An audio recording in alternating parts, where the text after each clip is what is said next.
So I just finished a book and I'm putting the notes into my Commonplace book and wanted to share a couple thoughts with you.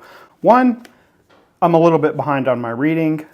This book was good. It's called Stories That Stick by Kendra Hall. It's just a book about storytelling and how to use it in business and whatnot, because I need help telling stories.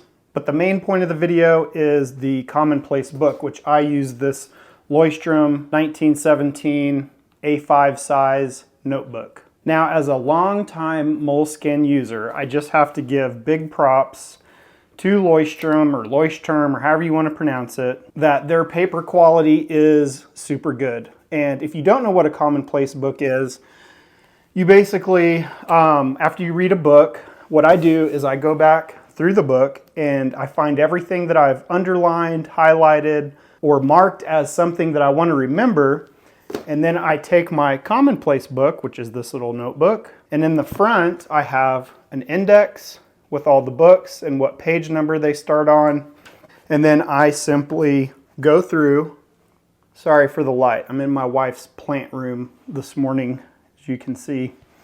But I go through and I put all the notes that stuck out to me that I want to remember. And the reason that I do this, and the reason you should do this, is because who wants to carry around 50 books and try and remember everything about it when you can just have one notebook where you have all your book notes, and you can throw this one little notebook in your bag and take it wherever you go and have access to all the books you've read. It is like a pile of knowledge all combined into one A5 size Leuchtturm, whatever, notebook. And I have kept going back to Moleskine for a lot of my journals. My planner journal, I use the Moleskine XL.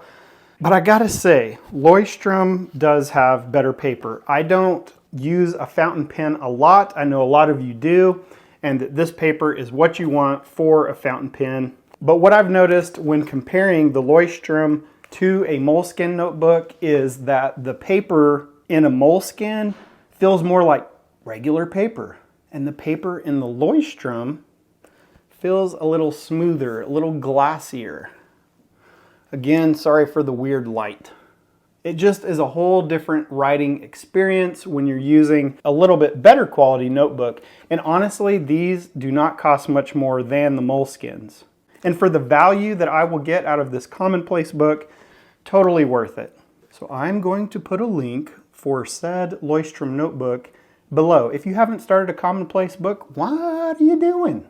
Get a notebook and start it. Put all your book notes in here. I'm not sure how many books I've put in here already. 24. I've put 24 books in here, and I've only used, if you can see, I've only used this much so far. So I've still got a long ways to go. So think about how much knowledge you can pack into one notebook based on all the books you read. It's a handy and convenient and easy way to keep track of all the important things you want to read or remember that you read in your books. As always, remember to make a change, or tomorrow will look like today. Thanks for watching, and I will see y'all on the next one.